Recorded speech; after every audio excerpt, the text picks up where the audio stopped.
Good morning, Sunday Assemblers. Welcome to our July Assembly with the theme Preparedness. You should know that we are recording the speaker view of this meeting, so you won't be included in the recorded version, but the recording will be available afterwards on YouTube and Facebook. So let's start off, as is our tradition, with a song. We won't be able to hear you because you're muted, but we hope you'll sing as if everybody is singing with you. Even though you won't hear them in your ears, you can hear them in your imagination. So here's our music director, Krista, to warm you up for our sing-along.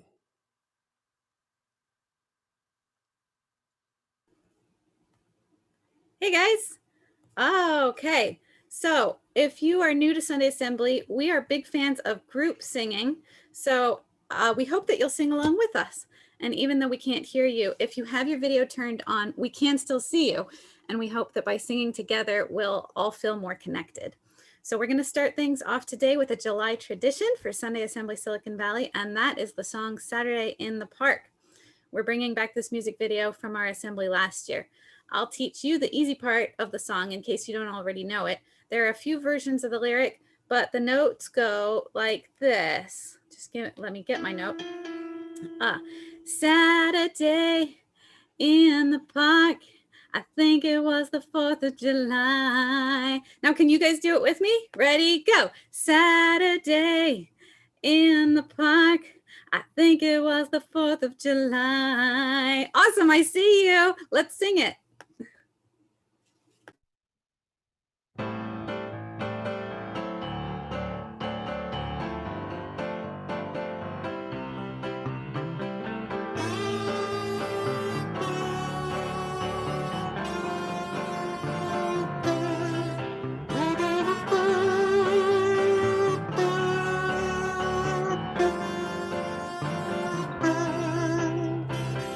Saturday in the park, I think it was the 4th of July. Saturday in the park, I think it was the 4th of July. People dancing, people laughing, men selling ice cream, singing Italian songs, echoing party, Jesus Sonati. Can you dig it? Yes, I can, and I've been waiting such a long time for Saturday.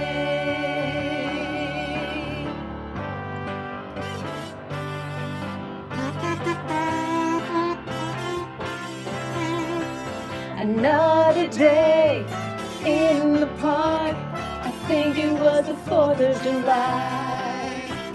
Another day in the park, I think it was the 4th of July.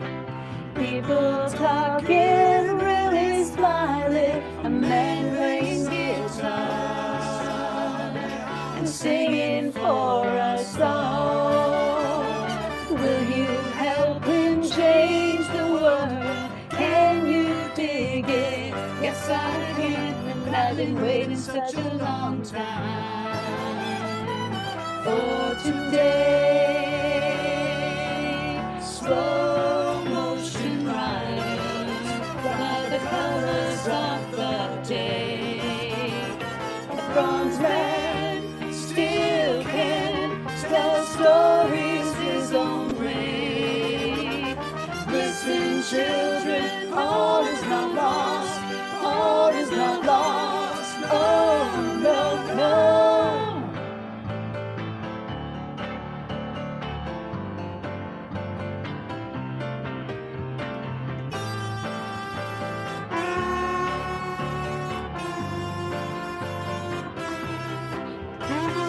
Funny days in the park, every day's the 4th of July.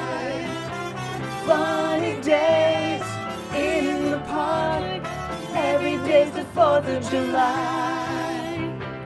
People reaching, people touching, a real celebration, waiting for us all. If you want it, really want it, can you dig been waiting such a long time for the day. Yeah, yeah.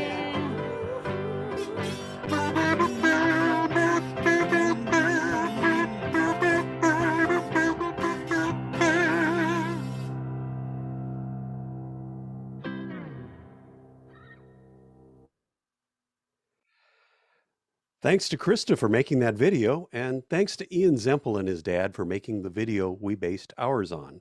And especially, thank you to all of you for singing along at home.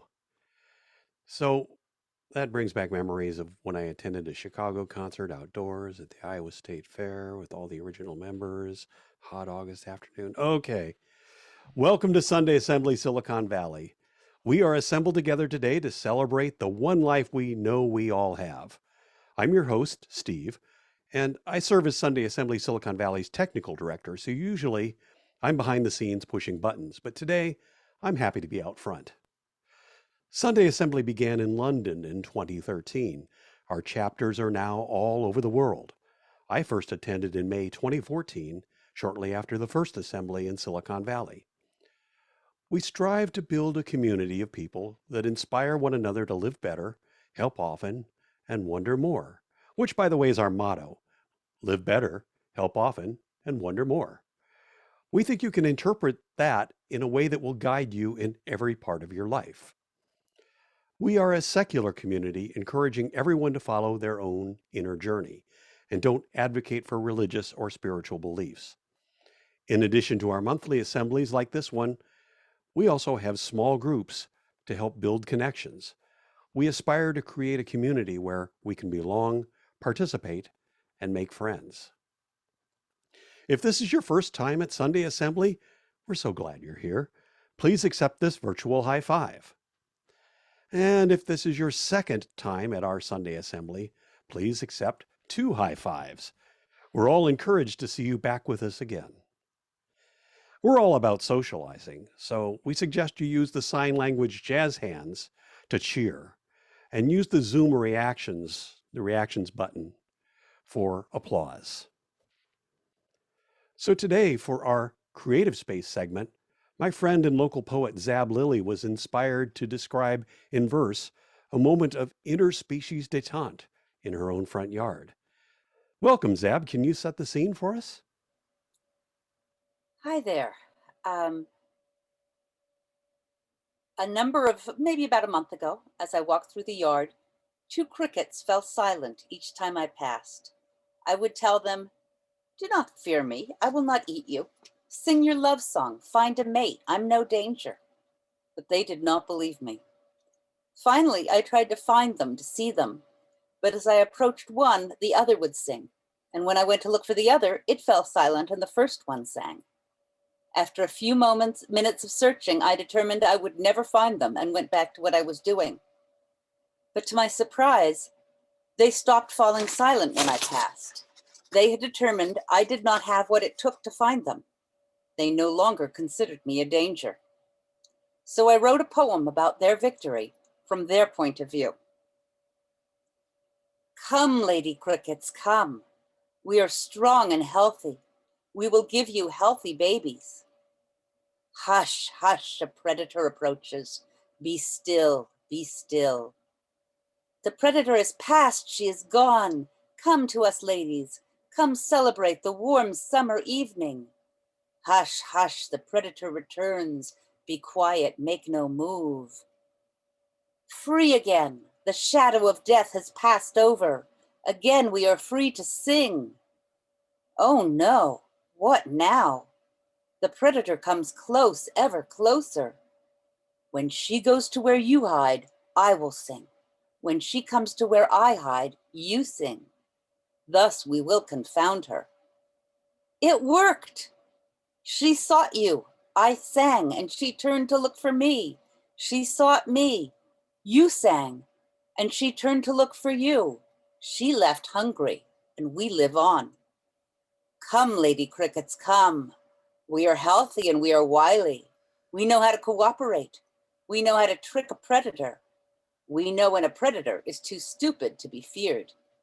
If you have our babies, they will be smart like us. Come, Lady Crickets, do not fear the human. She will not eat you. She is stupid and does not know how to hunt. Come, Lady Crickets, celebrate our serenade, for you are so beautiful, and we are so lonely. Thanks so much, Zab. Brilliant. That really paints a vivid scene. Our guest speaker today is my friend, Dr. Brian Glass. For the past 2 decades, Dr. Glass has been involved in the development and testing of engineering prototypes of planetary surface exploration systems. He's done this at remote field sites, including the Canadian Antarctic dry valleys, Rio Tinto in Spain, Mauna Kea, the Atacama Desert in Chile, and in the U.S. Southwest. Brian is here today to talk about planetary bioprotection. You can imagine the recent spread of COVID-19 grimly illustrates the potential for colonization of our environment by newly introduced organisms. And planetary protection programs seek to limit and control both outbound and inbound contamination. Apart from the technical aspects, we need to weigh some ethical and moral issues. How do we balance the human need to learn and explore with the tendencies of biospheres to expand and collide? And with our historical invasive species examples, how can we decide what respective rights, if any, biospheres have relative to each other? And finally, how could this guide us in how we care for our home world? So please welcome Dr. Brian Glass. Thank you, and good morning. Thanks for listening and for welcoming me here. I'm here, I work at NASA Ames, but I'm here as a private citizen on my own recognizance, not speaking for NASA or anyone else, just for myself on an interesting topic here. Behind me, you see sort of the nubbly terrain is in the middle of an impact crater in the Canadian Arctic. And it's a very, very sterile place, a very low spore count. We'll talk a little bit about that later, but there's almost nothing alive in the soil in this rubble from an old impact about 20 million years ago. If you fall down on a rock and cut yourself, you won't develop an infection because typically there aren't enough microbes, only what you have on your own skin to infect you. So this is a very pristine place where we can go and test things. And we'll talk about the impacts of, where there is a biosphere, that is, that's defined in terms of the sphere or the collection of Earth-based, in our case, all life, wherever it happens to fall. And are there other biospheres of the other life in other places as we go along? And I'm going to share a screen here. And let's see, hopefully you are all seeing something down in the dirt with a couple of helicopters by now. And this is actually in Utah. It is a sample return, samples of the solar wind, sort of interplanetary space. Brian, It's we're actually- seeing your speaker view of your slide program rather than the presentation view. So we're seeing like 3 Okay. slides and editing controls. Can you see it, Steve? I'm still seeing your editing view. Still seeing the editing view. Okay. I will You'll probably have to stop and restart. probably your have to share. stop and restart. Okay. My apologies. One more go around. Do you see ships? That works. That works. Okay, well, the previous chart had showed you a picture of the Genesis mission return capsule and Utah, and that was not a threat to bring back microbes from the solar wind, or so we think, but I thought the name was perhaps appropriate given a Sunday morning assembly. But nonetheless, when we look at the issues when biospheres of whatever sort potentially collide, even on Earth, we have examples of this. If we go back to before the advent of long distance travel, in a sense, we had separate quasi-biospheres even within this planet because they were very relatively isolated from one another. So the addition of first ocean and then air and long distance land travel led to mixing and the collision of these sort of little these separate ecosystems within our own biosphere we ended up with things like rabbits in Australia, kudzu in the south, and water hyacinths clogging up waterways in Florida, and other kinds of invasiveness and loss. And this led to the decline and extinction, and is still going on, of incumbent species and overall loss of diversity as we had competition and invasion. And this led to other forms of disaster, as it were. If we look in the 1500s, the sort of the so-called Columbian Exchange, or when large-scale interaction of the old world, quote, and the new world led to what we call forward contamination. That is, that's the contamination of the microisms and from your home, whatever home is defined as, biosphere or ecosystem, into a new one. So the uncontrolled introduction of things like typhus and smallpox and measles led to enormous death and suffering among the indigenous population of the, as of 1500, some cases wiped out, or something like 80 to 90% of the Mesoamericans who were alive in, say, the late 1400s were poof, gone, dead. Those communities decimated or worse, and to the point where this was recognized as a sort of a biological warfare tactic. By the time 2 centuries had passed, you had the British distributing smallpox infected blankets to First Peoples in Canada, among other things. So this was, you see the panel from the 1500s from a depicting smallpox's impacts in Mesoamerica. So this is a form of forward contamination. We worry about what microbes, what fragments of our own ecosystem are we taking with us. And we need to be prepared to try to mitigate that. And that kind of ties back into today's preparation theme as well. How do we prepare to go places safely and not bring infection or bring worse with us? But we also have to look at, there is something we call back contamination. After all, those 1500s Spanish and other sailors brought back from the New World was believed to syphilis, among other things, back to Europe in this case. So while it was overwhelmingly fatal in one direction, and it wasn't just unilateral, there was also back contamination in that exchange.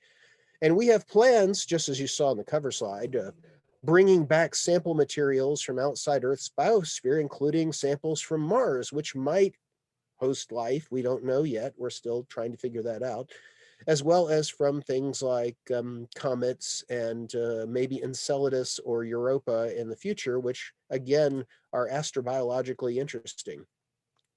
We have to be really careful to prevent back contaminating Earth, as well as not letting Earth microbes get access to those pristine samples we just went to all that expense and time to bring back, as if we, if otherwise we can't be sure what we discovered. We, look, it's E. coli. Well, so what? And this was all popularized, the threat of back contamination, from the book cover you see here from the late 60s. Some of you older folks in the audience, like myself, may remember this as a movie in the early 70s. But this is going to be relevant in the next 20 years, both given Mars sample return and also humans going eventually to beyond low Earth orbit, first to the moon and then presumably to Mars. So a little bit of definitional stuff before I go a little bit further.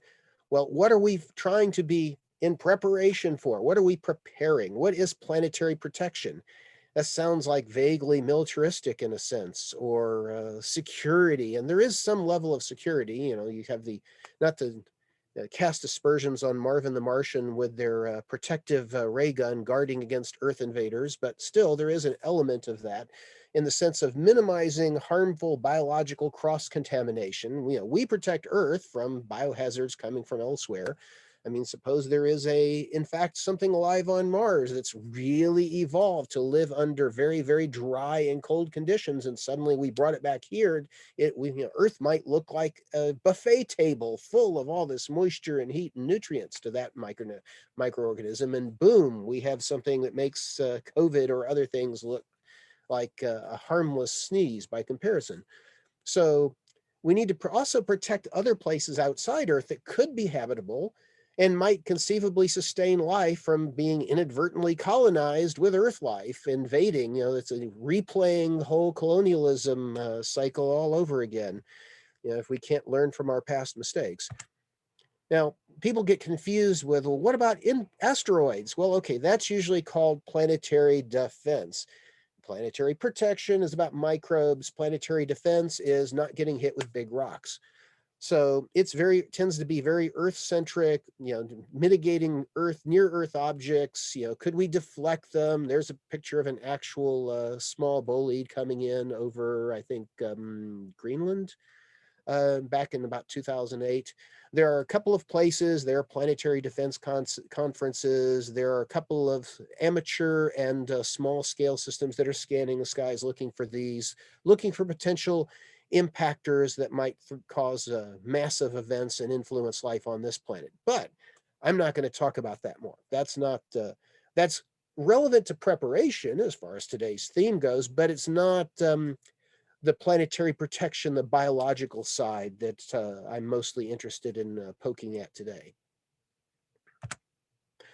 Now, not to, again, a little bit of background. This goes back to the beginning of space age, as it were. And back in 1958, you had the Western countries, the Western Bloc and Eastern Bloc, led by the Soviet Union, competing in space.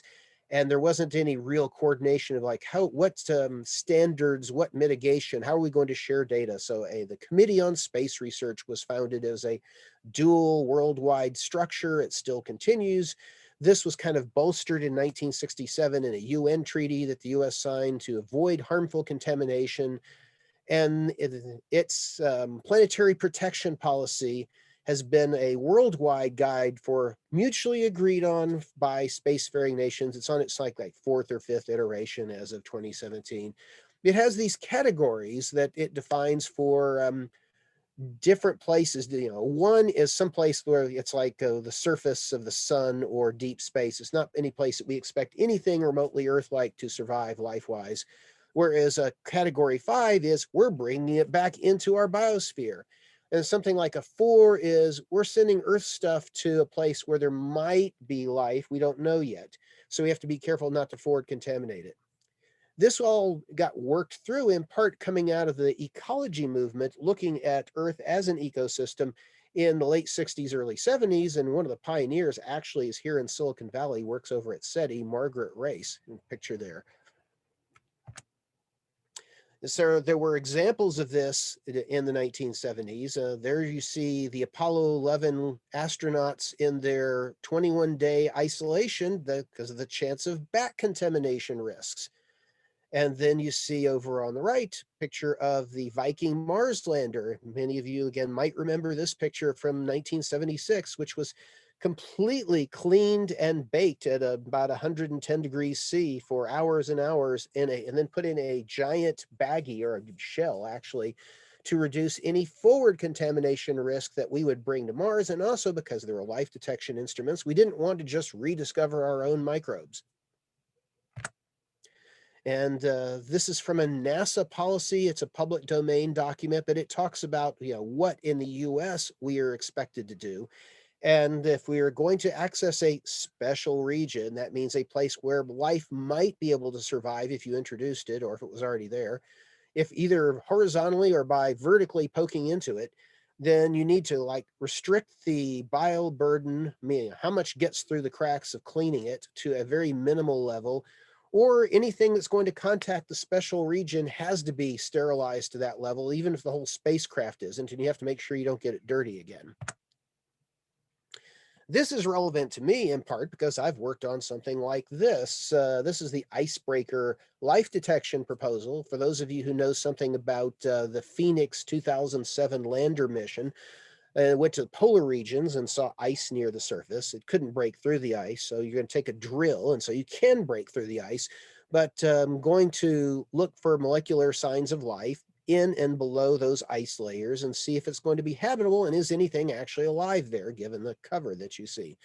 And it's, as a life detection mission, has many of the same issues that Viking did. We want to avoid contaminating our results with our own microbes. So how do we, and we want to avoid forward contamination, terraforming Mars by, having a dirty drill going down into some place where microbes could actually survive and grow. So, then we're stuck with the contamination going forward. So if we haven't adequately sterilized it, we may not know if anything we discover originated there. And then we're back into the whole 1990s ALH 84001 sample, if anyone remembers that, the controversy over whether that was fossilized microbes in a Martian rock, the meteorite that had arrived. At any rate, this particular mission would be, you probably don't care about the COSPAR categories, but basically we're going to drill into it, so we have to keep it very, very clean, while the spacecraft isn't going down into the dirt, as it were, so it can just be clean room levels. But then again, if you have this really sterilized, protected, bagged drill and scoop that's very clean, so you don't introduce anything. What happens if dust blows off the dirtier spacecraft and carries spores over to your drill? You're stuck then. So the sample feed path has to be cleaned at each step to make sure you don't inadvertently back contaminate your own stuff within the same mission. How we protected these things in the past, I talked about Viking a minute ago. And there's Viking up there in the upper left. Inside, it looks almost like a trampoline or something, but that's a whole spacecraft bioshield. The reentry shield into Mars was actually inside this. So you basically once you were in space, you shed the bioshield. So before you then land the rest of the spacecraft, you re-entered, you shed the external shell, and then you could fire the engines to land. And problem with doing the Viking approach is that most modern electronics really, things like solder, don't do well with being held at 110 C for hours on end. As Viking actually carried tubes in it, so it was a little more heat tolerant. There are alternative ways to sterilize things, and we've actually seen some of these the last year and a half. Given COVID, you see a picture of a commercial hydrogen peroxide vapor treatment, which had been talked about for cleaning spacecraft, and now you see it cleaning conference chairs with somebody in a bunny suit there spraying hydrogen peroxide vapor. Now, we are not going to, nobody's going to put it in permeable bag around those conference chairs afterward to prevent them from recontamination. People will probably come in and sit and then all be decontaminated again. But, your airline seats are probably being doused with things like this nowadays in between flights. There was, however, a sort of a mess up, the drill bit box on Curiosity. If you remember that chart we saw from, it said preparation, I sort of chuckled when I saw that, because Curiosity's picture, the drill bit box, someone forgot to connect a drill bit to the actual drill, and they went in on the launch pad and, not in a clean, sealed environment, opened it, took a bit and attached it, and hurriedly closed it up and cleaned it and sprayed it and everything. But still, there are enough microbes in the air at Kennedy Space Center that who knows what got on there. And because of that, Curiosity can't approach anything in any kind of special region while it's wandering around Mars. It's deemed dirty at this point. So that was not authorized and was a little bit of a scandal back in 2011. For Icebreaker, for this proposed mission, we would have the drill encapsulated in this thing that looks kind of like a guitar case, as well as a bag, kind of like the one that they flew with Phoenix Mars in 07 that you see over on the right side. The scoop and the arm would be in its own kind of flexible mylar pouch, sealed after it's been heat sterilized, and that would get cut through and flipped off, and then the rigid shell, likewise, you'd bake the drill in, would be flipped off likewise, and instrument intake caps would be popped off so that you'd have sterilized the instruments, but once you're on Mars, you're not as worried about that, so you have to get the sample in somehow. But it really opens up the question. It's like, okay, suppose you got there, you threw off your biobarriers, you kept it clean, can you keep it clean there? Suppose you have a highly cleaned article you transport to Mars or to Europa or Enceladus or wherever, and but you only clean the rest of the spacecraft to an okay, just to really good clean room levels, instead of the absolute sterilization you need to actually interact with these sensitive regions on other planets. Suppose you have, suppose it's on a rover. You have dust thrown up. It bounces off some dirtier component or instrument case and then lands on your drill. Great, you just managed to scour, spores off your rover and onto your really clean. It's not clean anymore. I mean, you don't care about the dust. What you care about is earth microbes inadvertently contaminating your stuff. So things like windblown particles or saltation bouncing off of deck and onto your scoop, that kind of stuff is problematic. How do you avoid unforeseen contact with a less clean surface in these kinds of missions? Eventually, when we have humans, it's going to get even worse because habitats or people in spacesuits, if you ever look at like an infrared image of someone in a spacesuit, okay, they're cold. They're not, it's very well insulated, but they have vents on the back of the helmet. They're spewing internal atmosphere out behind them. It's like a miasma around a spacesuit of all this these microbes and bits of hair and skin and whatever else, probably dust mites and who knows what else blowing off that person's hair and off the rest of their body. But it looks kind of like if you imagine Pigpen from the Peanuts comic strip. Okay, astronauts in spacesuits in space, if you could look at them, at relatively low pressures, they look like they're all going around with this stuff around them like Pigpen. They're like walking sources of contamination. So on Mars or the moon, they are going to be walking sources of contamination. You don't want them anywhere near your life detection. You don't want anyone in a spacesuit getting close to some place on, say, Mars that could harbor life. And, as an aside, the whole thing in The Martian where you're like burying, crew stuff, shall we say, in to try to raise potatoes that came from Earth, that's like breaking so many forward protection rules that it's like, oh my goodness, that's just completely blown out of the water then. Still, we have to try to prevent recontamination. And we've all gone through a recent terrestrial version of this. You could look at COVID in a sense as forward contamination from bats transmitted to humans by whatever means, and then spread to other humans. And what were our responses? Just like with the spacecraft, it was like, we need to clean it really well, clean surfaces, clean our hands frequently. Let's add isolation. Let's add barriers. We'll wrap everything. We'll put on masks. We'll put on gloves. We'll put on bunny suits in some cases. So same ideas, same responses, same forward contamination. We are defending our own bubbles, our own kind of little person spheres in this case. And we still, just as with the 1500s examples, have seen a lot of socio and economic upheaval and, loss of life, although not 90% of the population, thankfully. So this kind of, as I wrap up, we have to think about the future stewardship and security issues around this. It's like, okay, these kinds of measures, both in terms of protecting coming back and protecting the places we're going to, are not cheap.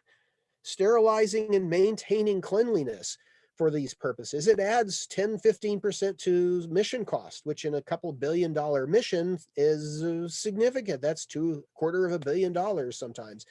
And there are folks who advocate reducing it or ignoring it, saying, we don't need this, or why do we care if we seed Earth life on Mars or whatever else. You even had one person who surreptitiously put these microscopic organisms, tardigrades, they're about, you see the picture there on the right, they're actually only a fraction of a millimeter long. They're very, very, very small, but they can survive in vacuum and in extremely cold environments. There may be still tardigrades alive on the moon that were sent there surreptitiously in 2019, completely flouting COSPAR and all other planetary protection guidelines. So given that we've already seen that sort of planetary protection vandalism is possible and has already happened, what kind of environmental management policies should apply off planet? How do we avoid a tragedy of the commons where every country and every company just says, oh, I'm going to race to the bottom economically and just skip the cleanliness and not worry about if I'm bringing back any bugs, and oh well, our shareholders will like it. That's I don't know that I have an answer for how that's going to work.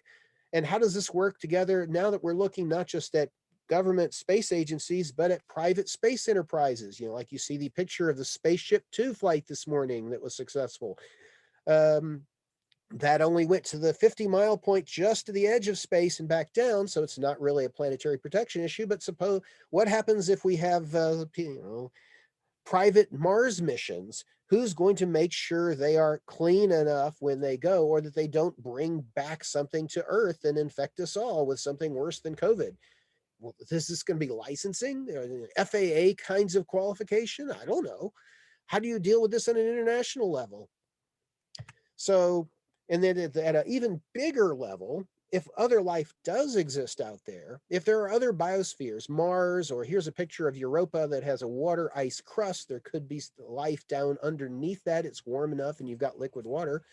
Enceladus, likewise. But she was just a girl. She expected the world, but it flew away from her reach. So she ran away in a sleep. Paradise, paradise, paradise. Every time she closed her eyes.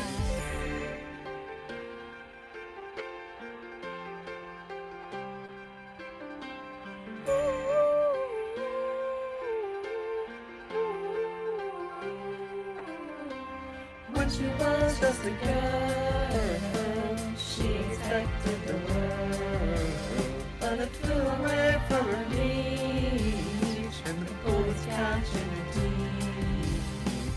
Life goes on, it gets so heavy, the wheel breaks the butterfly. Every tear a waterfall. In the night, the stormy night, she closed her eyes.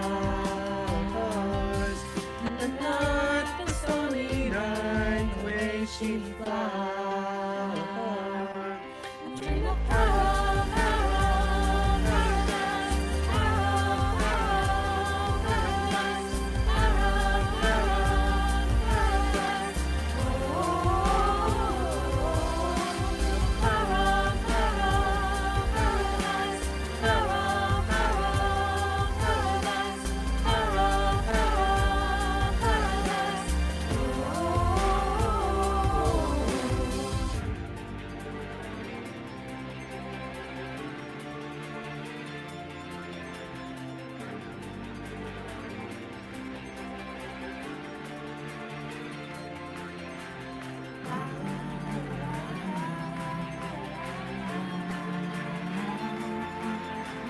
lying underneath the stormy skies.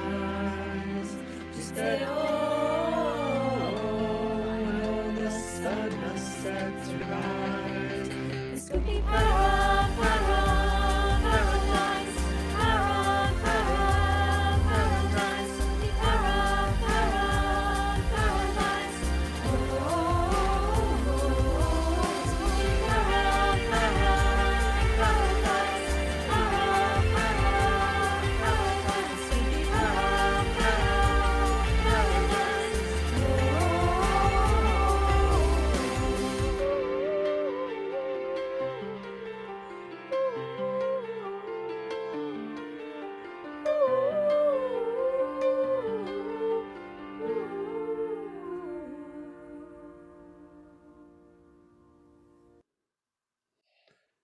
Well, that song was new to me, but thanks again to our still socially distant Sunday Assembly band. And so up next, we have our Doing Our Best segment. And today we get to hear how our board member Richard Treidel is doing his best. Tell us your story, Richard. Thanks, Steve. Good morning, everybody. I'll try to tell you my story, but Comcast sometimes interrupts me. I do have my network cable plugged in, so I'm really trying hard to be continuously available. So it is time to confess that I too have a social media problem. Of course, my social media problem is different from anybody else's. Well, seriously, I'm not on Facebook, I'm not on Twitter. This problem is with Quora.com, which when I was first introduced to it, I thought was going to be great. It was a place for questions. People who had something they wanted to know would post the question. Other people who knew it would answer. I thought it filled a big gap in the architecture of the World Wide Web, where people who put up a web page are, so to speak, shouting down a well. You don't really know if anyone's listening. On Quora, you would know someone was listening because they had asked the question. And the questions were extremely varied, and some of them were quite intellectually stimulating. They required real thought to answer. But then the inevitable happened. Somebody posted a question, "What is the cutest thing your cat did?" And that was, to me, the beginning of the end, because as much as I adore kittens, though I'm allergic to their adult form, I don't exactly regard cute cat videos as information that I need to share with the rest of the world. I don't think my life will be all that much poorer for seeing real live cats instead of videos on the net. And then it got worse. It got to questions of religion and politics, which we all know don't have an ascertainable answer. No matter how hard you think about which party you should vote for, there isn't a logical conclusion. And then it got worse. It was a fairly short descent from politics into rhetorical questions, questions that people ask not because they want to know the answer, but because they want to tell you the answer. And it got so I was reading more and more of these questions, getting more and more angry. And then I would try blocking the people who posted these questions, and they just came back, more and more of them, generating fake accounts, using false names, all that kind of thing. And finally, I realized that Quora had effectively been contaminated by the greater social media biosphere. It had all the same diseases that we had anywhere else. So I think I may resolve for the third time, and yes, folks, this will be the third time, to stop being so angry and stop reading this particular site. I'm Richard, and this is how I'm going to try to do my best, or at least a little bit better. Thank you, Steve. Thank you, Richard. Yeah, I guess we all have waded through that swamp at one point in our social media experience. So we're inviting all of you out there to volunteer for a segment such as poetry reading, some other kind of creative performance, or talking about how you're doing your best. We'd love your participation. Please mention in the chat if you'd be willing. We all would really appreciate it, and one of our organizers will be eager to coach you if you'd like. So now, at this point in the program, I often think, you folks have thrown a lot at me. So I think that means we've all earned a few minutes of quiet reflection. Now, nothing makes me more introspective than the sounds of a wild natural place. So I recorded this nature soundscape at my Mississippi Lake research site in nearby Henry Coe State Park. The crickets that night surrounded me with a mesmerizing wall of sound just past dusk on the evening of September 7th in 2018. So please join us now for 2 minutes of meditation.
And welcome back. So did that feel like a micro vacation? If you didn't yet get a chance to share a life update, feel free to do it now because next we're ready to present our Life Happens segment. This is a time for us to share updates about our lives, whatever is news about you, triumphs, difficulties, struggles, or joys. Participating helps our community bond, and we can learn a bit about each other and feel known, supported, loved. So to deliver this news from our community, we'll bring back Richard.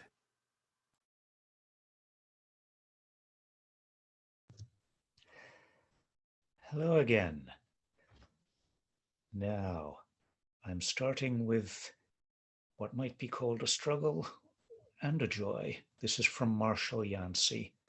My brother and his wife from Colorado visited me for the first time in 1.5 years. I failed to convince him that there is no God. Some great news from Alex Rudnick.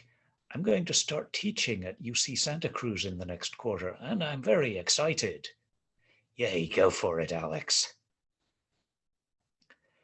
From Steve, yes, that same Steve, the presenter, in the Had to Say This category.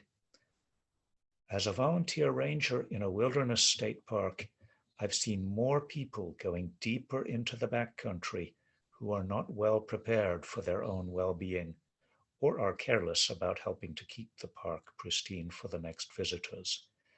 The stories I could tell. People go on strenuous hikes on super hot days, taking almost no water. They leave messes or cause other damage. Please be prepared to be careful out there with yourself and with the land. Yes, Steve, I admit to making mistakes with the water supply myself, and I will try to avoid contaminating the park. I will think of you. And this item is from me.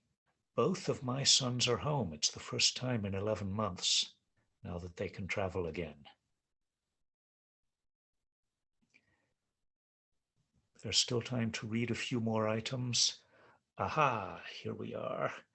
Raji contributes, I visited Seattle for my birth week. A good week. Whoops. I went on a hike to a glacier with my brother, as well as a sail on a lake with my nephew. Oh, wow. Raji, I envy you for being able to go sailing on a lake. Haven't done that in many a year. Krista says, it's been 2 months, but my stomach has recovered for now, and I'm able to eat pretty normally again. Yay. I don't know how many of you know about this, but yes, Krista has been having a lot of trouble with her insides for 2 months. As far as I know, they never really found out what was wrong, but it's great to hear that it's now been set right. All right. So those are our lives happening. We'll save these for the end of the year and review the whole lot. And thanks, everyone. Back to you, Steve. Thank you, Richard. Now it's time for announcements. Fausto is going to tell us about upcoming Sunday Assembly events that we invite you to join.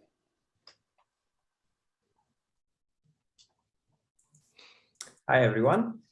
So for this month, we want to remind you we have our Sunday Assembly board meeting that is open to anyone that wants to attend and participate. We compiled the list of all the other events that we have throughout the month. You can find them on our meetup page. It's the place to find all the links, all the dates and times, Zoom links. So definitely bookmark that one. I just want to highlight to some of the new special events we have this month. Next slide. So in theme with our speaker topic today, we're gonna go and do our volunteering this month, next Saturday at 9 a.m. at Alum Rock Park, cataloging life in all its forms with the app, a free app you can download. And we're gonna join the Coyote Creek group that we volunteered with already a few times this year. This is in person, so come register if you feel safe for that, and we'll catalog some interesting plants and wildlife. Next, the action team meeting. This is where we organize the logistics of these meetings and draft the agendas and get things happen. So if you want to help with the nuts and bolts of Sunday Assembly, we changed the time to Monday evening at 6 p.m. It will be 2 Mondays from now. Next. And here is the full list for the month. You see that we have SMOOPs or small groups every few days on all sorts of social meetings. So we have discussions and board games, brunch, and some of the more organizing meetings like the music sing-along and board meeting. So again, go to the meetup page if you're interested in any of those. I just want to highlight that back to the previous one, the value roundtable. This is a new SMOOP. We had a very successful turnout last month, and I'm really excited to see this discussion on the values of Sunday Assembly developing and filling in a very nice need that we have as a community. And last but not least, next slide. So next assembly is on August 8th, a month from now, and we're gonna have Michael Fredriksson, who's a developer at Pixar, talk to us about experiencing awe. So come back a month from now for our monthly celebration. And next slide, if you want to participate in other assemblies throughout California and even throughout the US, Zoom is a very small world, so you can attend meetings in different time zones and get to meet Sunday assemblers from all over the US. And that's all from the announcement. Back to you, Steve. All right, Fausto, thank you. And next up, we have Krista, who's going to talk about a major event that we've got plenty of time to plan for. Krista? Great, thanks. Hey, everybody. One of the great things about being part of Sunday Assembly is being part of an international community. If you've had a chance to visit some of the other assemblies that have been meeting on Zoom, you may have started meeting some of the people in that larger community. And if not, I definitely suggest that you try it. Another place where you can meet assemblers from other parts of the country. Does someone else need there? Okay. Another place where you can meet assemblers from other parts of the country and the world is at the annual Sunday Assembly International Conference. And we are so lucky that the conference in 2022 is going to be held just north of us in Berkeley. So Sunday Assembly East Bay has offered to host our next conference, the next international conference, and they have asked for our help. So what does that mean? Well, it can mean a lot of things. Typically, a Sunday Assembly conference is a 3-day event from a Thursday evening to a Sunday day and has a lot of the parts of a typical assembly. It has music and speakers from inside and outside of the community. So who do you think would be a good speaker? What are some of your favorite speakers from our assembly? Feel free to put your thoughts in the chat right now. Or who would you love to hear from that could talk about how we could live better, help often, or wonder more? In addition, Sunday Assembly conferences have activities before or after the conference. So for attendees that would like to come early, they're being invited to come to our assembly, Silicon Valley, on July 10th. If so, between Sunday and Sunday, there's a few days in there that they will want to explore, and what better opportunity for us to show them around. If you could spend a day with visitors to the Bay Area, where would you go? What would you do? Put your ideas in the chat. Or maybe you know of a great conference venue in the Berkeley area. So what happens at a Sunday Assembly conference depends on how many people share their ideas and help make it happen. In addition, there are ways that you can help out during the conference. Maybe you have an extra room that you could offer to someone staying from out of town, or maybe you could help greet people or be a door watcher or pick up food. Whether you have ideas or you're not quite sure how you would like to help right now, but you want to be kept informed of what's going on, just type in the chat SAIC for Sunday Assembly International Conference, and I will get you the emails about the conference moving forward. Assembly members from all over the country and the world are going to be chipping in to make this conference happen. So let's do our part. Let's help our neighbor assembly and make a great Sunday Assembly conference. Thank you. Thank you, Krista. You know, the international conference is a big deal, and I can hardly wait to see how it comes together. Speaking of coming together, it took a whole team of volunteers to organize and present our assembly today. So thank you all so much. I want to extend again special thanks to our guest speaker, Dr. Brian Glass. Thanks, Brian. And our guest poet, Zab Lilly. Good to see you again, Zab. And thank you to each and every one of you who joined us here today. You're helping the community as a whole just by being here. So I got a minute or two here. I know it's noon, but I want to riff for just a minute or two on our theme of preparedness. You know, some people think preparedness is having the right tools, the right information, and having made good plans. Others think preparedness is about attitude, mindset, mental discipline, or emotional state. In a tough situation, all of that can help. But what drives humans to prepare for the future is based on our historical knowledge that life will eventually bring us to situations for which we are not prepared. Some of us have argued that humans as a species have been successful because each one of us individually is adequately self-sufficient. Some will even say that they'll say that only a few extraordinary people are responsible for all of our successes and progress. Should we perhaps bow to those supermen who walk among us?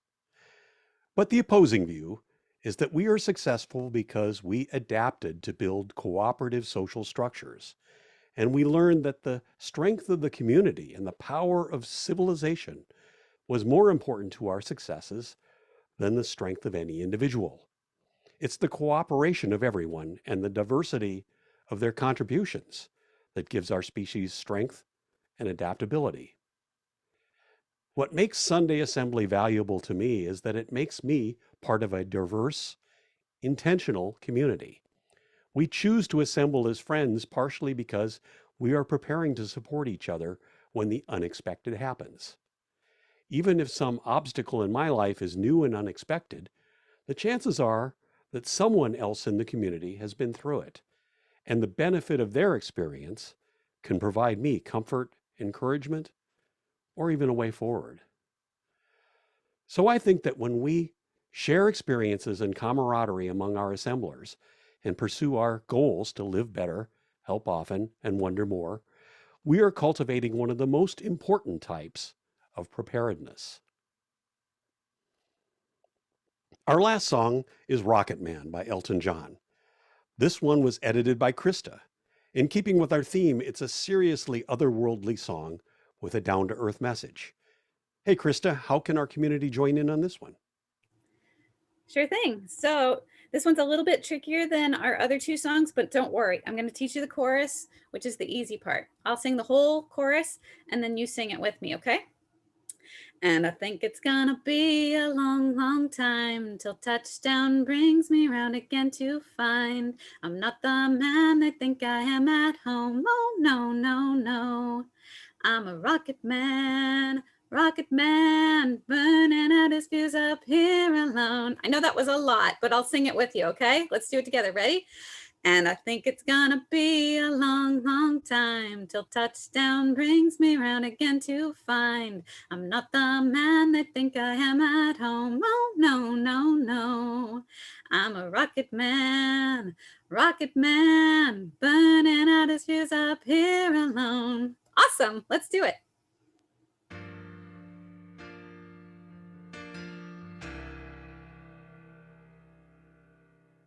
She packed my bags last night, pre-flight.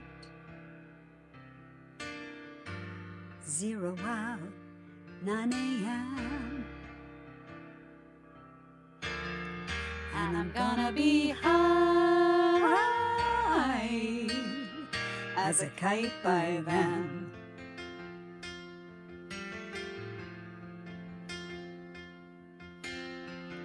I miss the earth so much, I miss my wife. It's lonely out in space on such a timeless flight.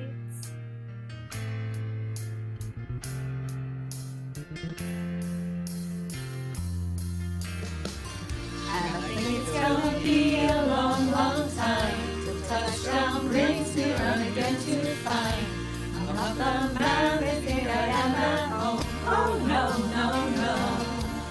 I'm a rocket man, burning out the speeds up here alone.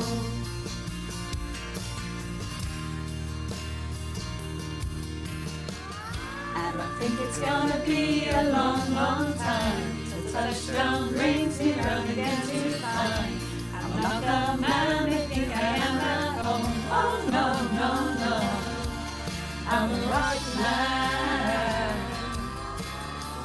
man, running out of speeds up here alone.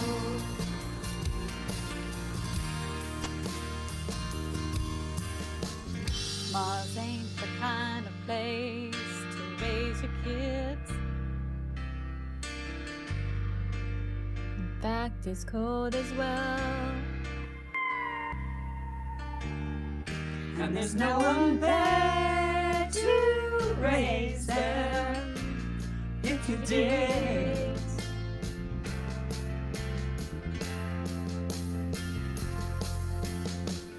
I know all this science I don't understand. It's just my job, 5 days a week. A rocket man,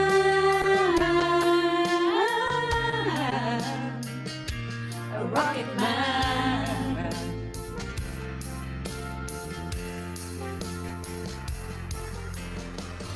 And I think it's gonna be a long, long time till touchdown brings me round again to find I'm not the man they think I am at home. Oh no, no, no. I'm a rocket man, burning out his fuse up here alone.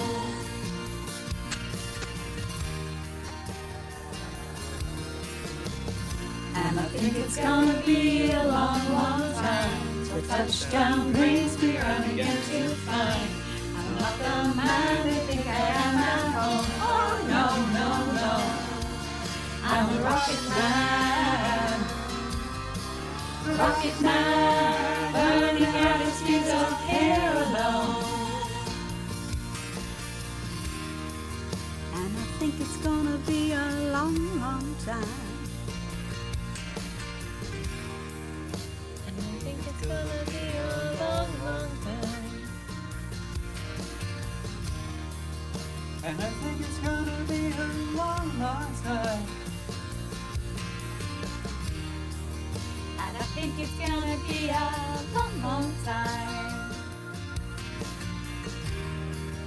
And I think it's gonna be a long, long time. And I think it's gonna be a long, long time. Hooray! Thanks, band. And thanks again, everyone who sang from home. Okay, and I decided not to talk about when I saw Elton do this live. So this is the end of our program, but don't go away yet. Please stick around afterwards for our social hour around our Zoom conversation tables. Dr. Brian Glass will be available for questions in our speakers table breakout room. If you need help navigating the breakout rooms, feel free to ask Bill, who is running our Tech Ops account, for assistance. So let's do the official Sunday Assembly benediction. Everyone, live better, help often, and wonder more. Oh, and stack your shares. Bill, are you ready to open the conversation tables?